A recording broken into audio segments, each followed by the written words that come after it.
Salut tout le monde, c'est 3 jours un chapitre qui vous parle. Aujourd'hui, je suis contente de vous retrouver pour lire le chapitre 10, le cognard fou. Depuis le désastreux épisode des lutins, le professeur Lockhart n'avait plus emmené de créatures vivantes en classe.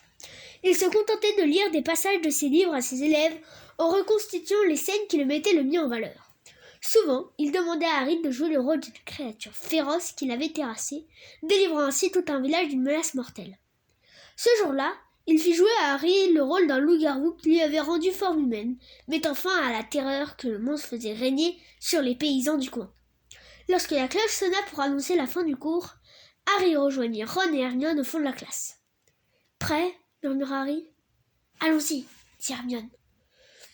Elle s'approcha du bureau de Lockhart, un morceau de papier serré dans sa main. Harry et Ron se tenaient derrière elle. « Professeur Lockhart ?» balbutia Hermione. « J'aurais voulu prendre ce livre à la bibliothèque simplement pour ma culture générale. » La main un peu tremblante, elle lui tendit le morceau de papier. « L'ennui, c'est qu'il se trouve à la réserve, alors j'aurais besoin d'une autorisation écrite d'un professeur.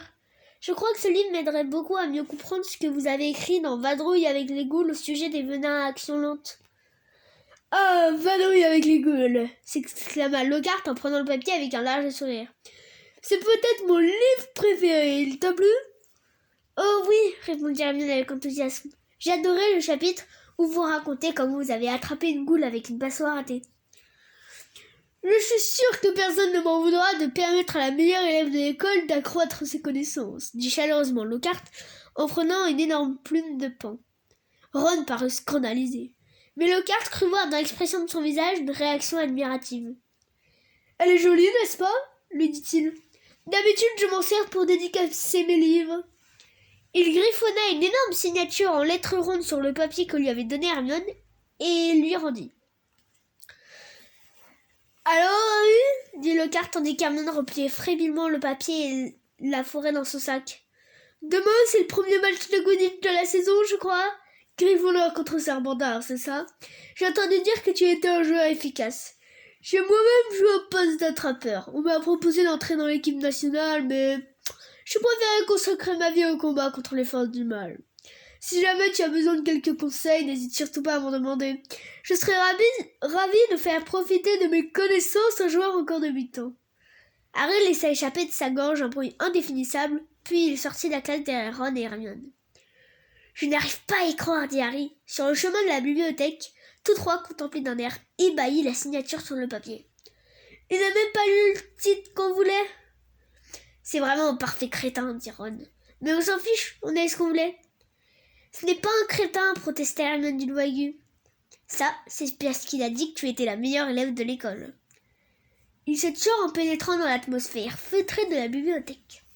Madame Pince, la bibliothécaire, était une femme maigre et irritable qui avait l'air d'un vautour famélique. « Les potions de grand pouvoir !» répéta-t-elle d'un ton soupçonneux en essayant d'arracher le papier des mains d'Hermione qui refusait de le lâcher. « Je voudrais bien le garder, dit-elle, le souffle court. « Ça suffit, dit Ron en lui prenant le papier des mains pour le donner à Madame Pince. Ce ne sera pas difficile d'avoir un autre autographe. Lockhart cite tout ce qu'il trouve. » Madame Pince examina attentivement le papier comme si elle était persuadée qu'il s'agissait d'un faux. Mais elle fut obligée d'admettre qu'il était authentique. Elle s'éloigna vers le fond de la salle et revint quelques minutes plus tard avec un gros livre un peu moisi. Hermione le rangea soigneusement dans son sac et tous trois sortirent de la bibliothèque en s'efforçant de ne pas marcher trop vite et d'avoir l'air le plus naturel possible. 5 minutes plus tard, ils s'étaient enfermés dans les toilettes de Mimi Géniard. Mimi pleurait bruyamment dans sa cabine, mais il n'y prêtait aucune attention, et elle-même ne s'intéressait pas à eux. Hermione ouvrit avec précaution le précieux volume, et tous trois se penchèrent sur les pages piquetées de taches d'humidité. On comprenait au premier coup d'œil pourquoi le livre était conservé dans la réserve. Certaines potions avaient des effets si terrifiants qu'il y avait de quoi avoir la nausée en regardant les illustrations. « Ah, voilà !» dit Hermione d'un ton surexcité lorsqu'elle eut trouvé la page qui indiquait la recette du polynectar. Elle était accompagnée de dessins représentant plusieurs personnes aux différents stades de leur transformation en quelqu'un d'autre. Harry espérait de tout son cœur que l'expression de souffrance sur leur visage n'était due qu'à l'imagination de l'artiste. « C'est la potion la plus difficile à préparer que j'ai jamais vue, » dit Hermione. « Chrysope, sangsue, cicimbre et polygone. murmura-t-elle en soulevant du doigt la colonne d'ingrédients. Ça c'est facile, on s'en sert à la classe.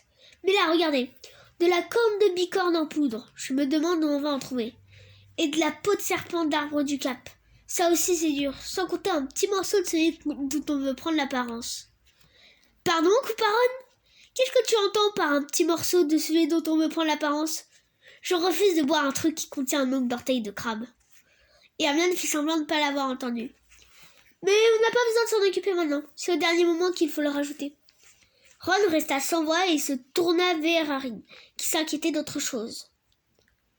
Tu te rends compte de tout ce qu'on va devoir voler? De la peau de serpent d'arbre du Cap, où on s'en sert pas en classe? Il faudra aller chercher ça dans les réserves particulières de Rogue. Je ne sais pas si c'est une bonne idée. Et Hermione referma le livre d'un coup sec. Si vous avez peur toutes les deux, c'est d'accord, dit-elle. Deux grosses taches rouges s'étalaient sur ses joues et ses yeux étaient plus brillants qu'à l'ordinaire.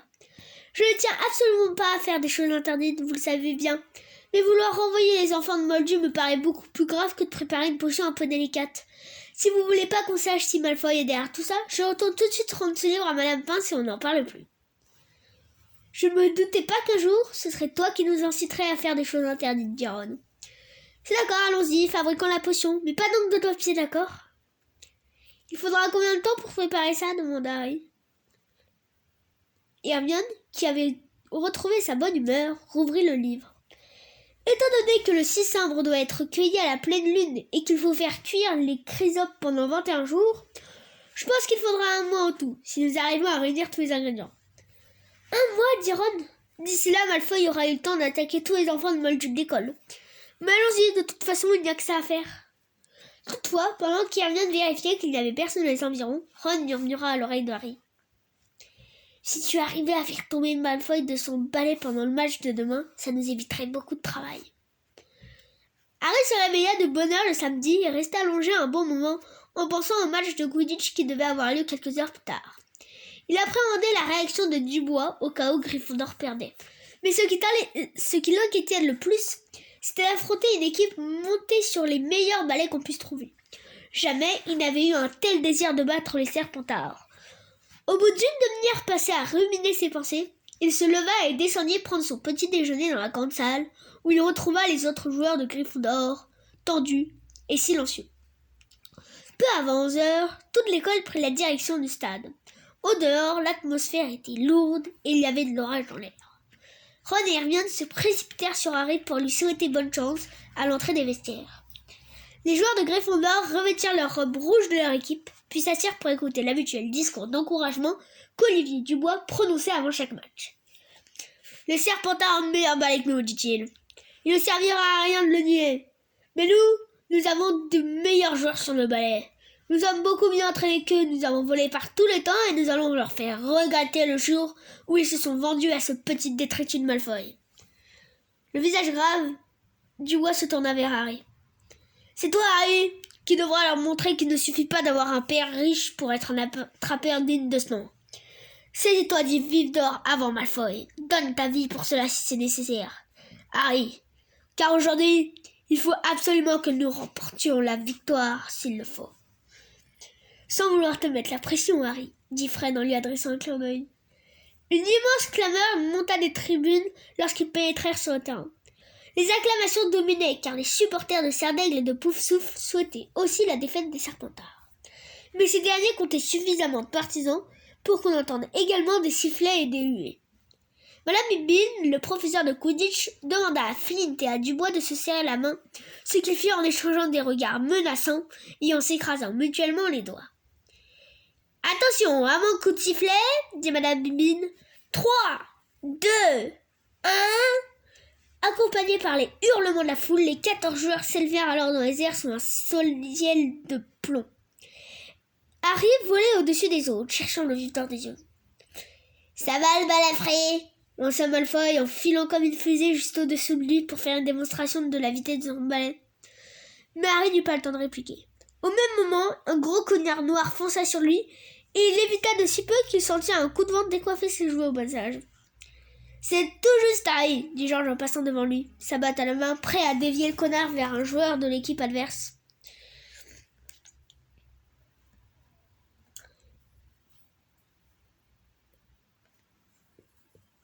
Harry vit Georges donner un puissant coup de batte sur le cognard qui l'envoyait en direction d'Adrien Pusset, un des joueurs de Serpentard. Mais le cognard changea de trajectoire et revint aussitôt vers Harry. Harry descendit en piqué pour l'éviter et Georges parvint à envoyer le cognard vers Malfoy. Mais cette fois encore, le cognard changea de direction et revint vers Harry comme un boomerang. Harry accéléra brutalement et fila à l'autre bout du terrain.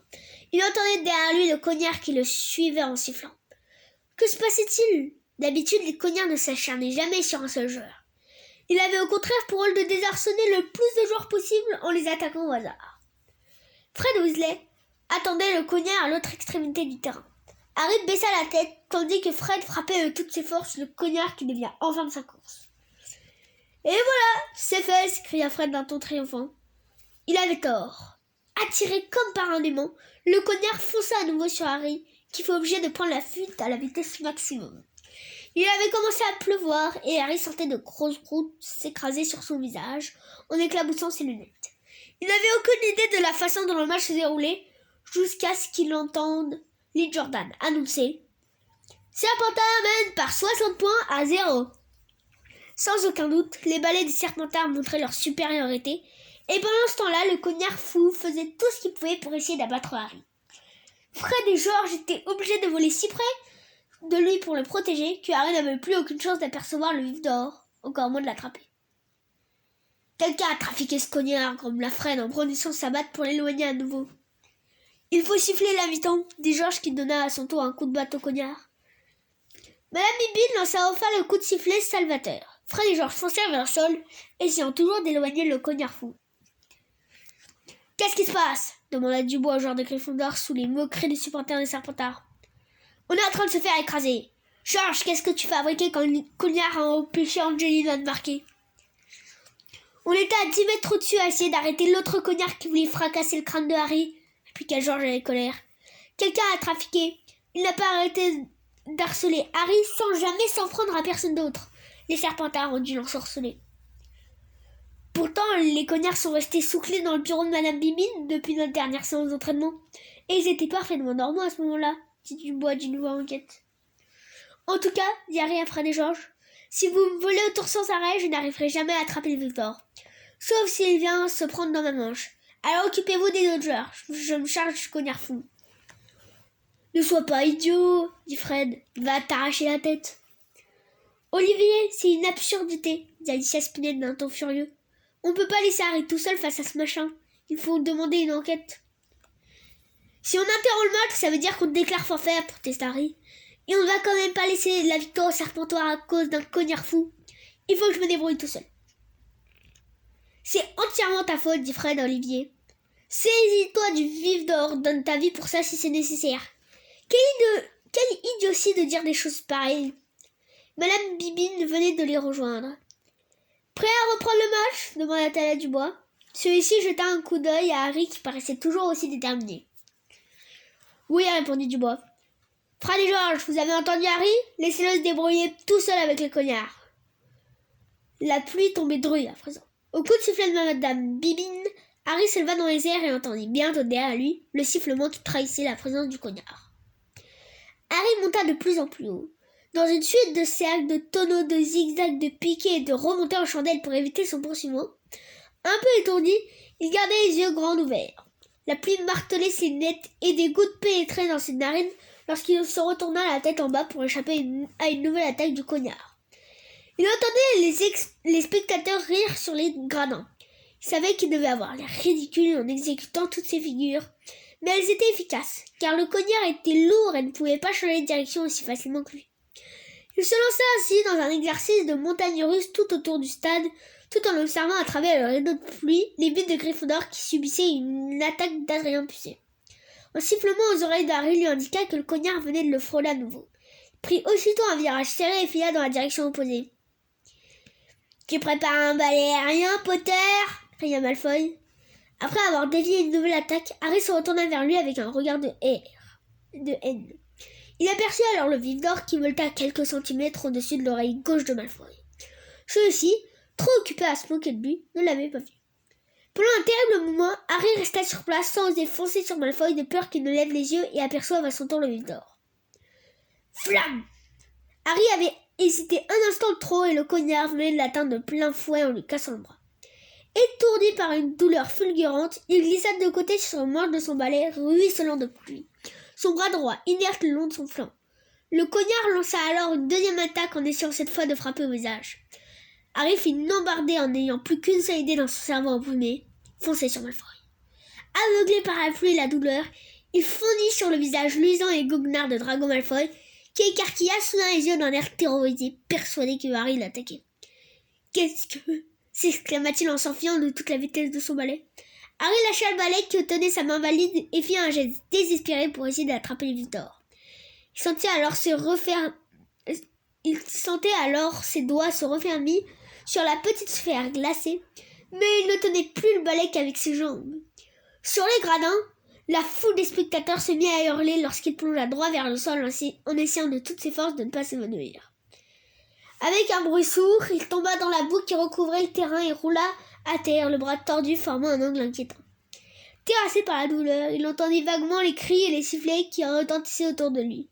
Puis il tourna les yeux vers le Lévidor qui serrait dans sa main valide. « On a gagné », murmura-t-il, et il s'évanouit. Lorsqu'il reprit connaissance, il était toujours allongé sur le terrain. La pluie continuait de lui marteler le visage et quelqu'un était penché sur lui. Harry vit une rangée de dents étincelantes. « Oh non, pas vous !» gémit-il.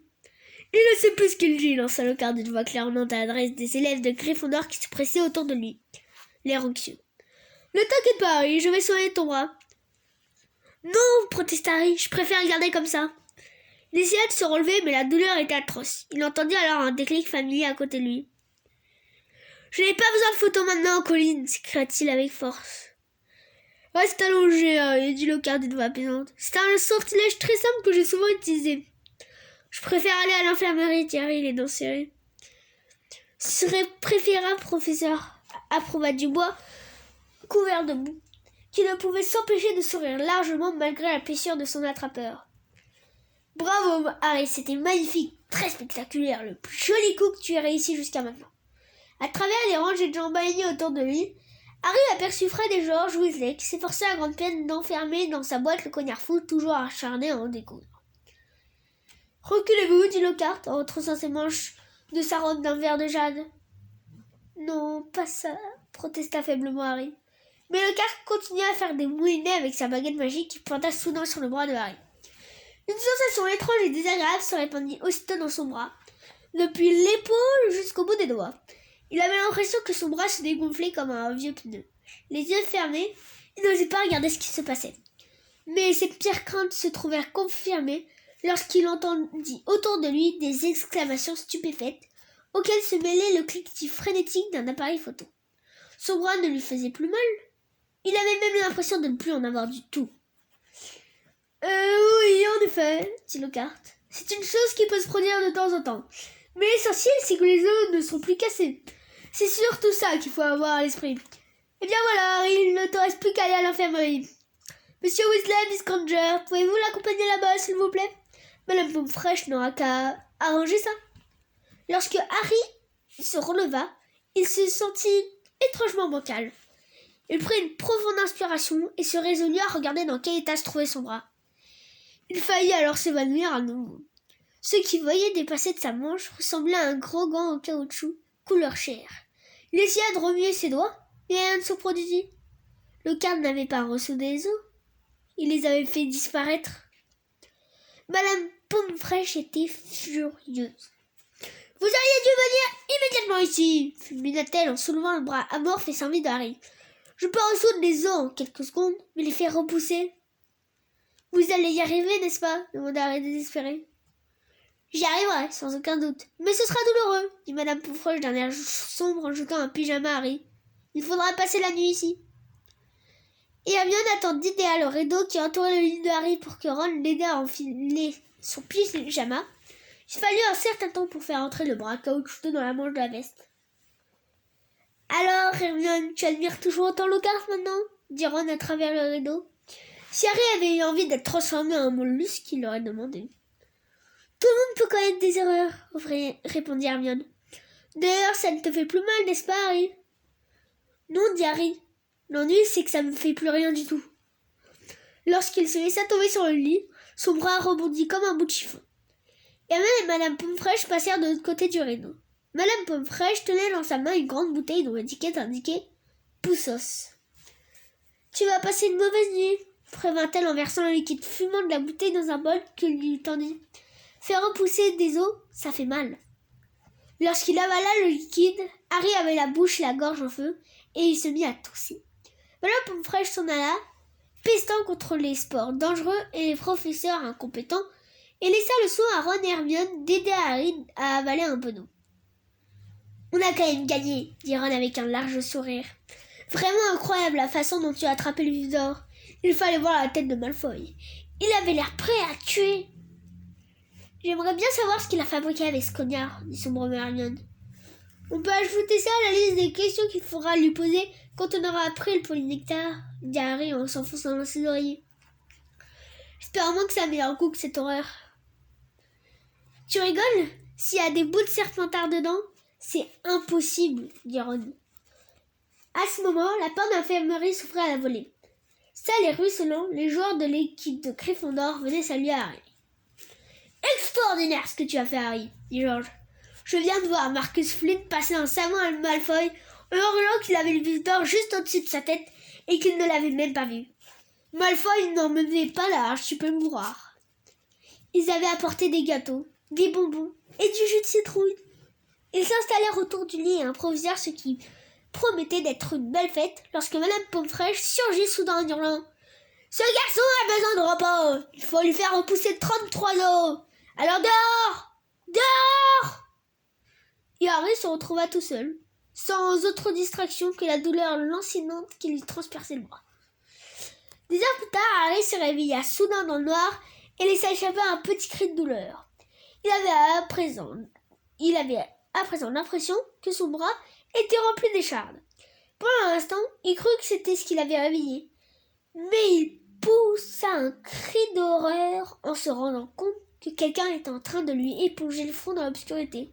« Laissez-moi tranquille !» s'exclama Harry, puis soudain il reconnut « Dobby !» Les yeux énormes de l'elfe, aussi gros qu'une balle de tennis, contemplaient Harry dans les ténèbres et l'âme coulait le long de son nez poilu. « Harry Potter est revenu à l'école » murmura-t-il consterné. Dobby n'a pas cessé de mettre en garde Harry Potter. « Ah, monsieur, pourquoi n'avez-vous pas écouté Dobby ? Pourquoi Harry Potter n'est-il pas retourné chez lui après avoir raté le train ?» Harry se souleva sur ses oreillers et repoussa l'éponge que Dobby lui passait sur le front. « Qu'est-ce que tu fais ici ?» dit-il. « Et comment sais-tu que j'ai raté le train ?» Les lèvres de Dobby se mirent à trembler et Harry eut tout à coup un soupçon. « C'est toi ?»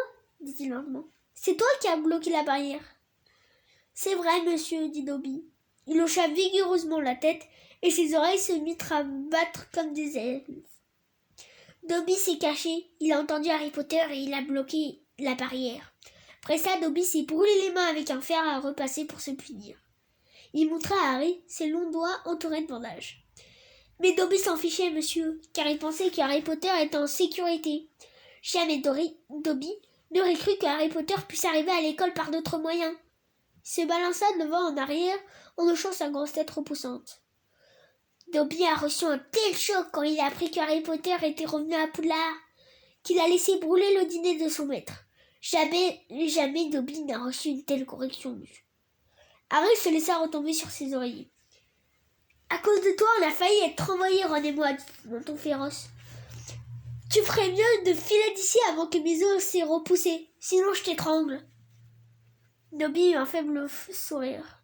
« Dobby est habitué aux menaces de mort, monsieur. Dobby en reçoit 5 fois par jour dans la maison de ses maîtres. » Il se moucha dans un coin de la tête d'oreiller crasseuse que lui tenait le lieu de vêtements.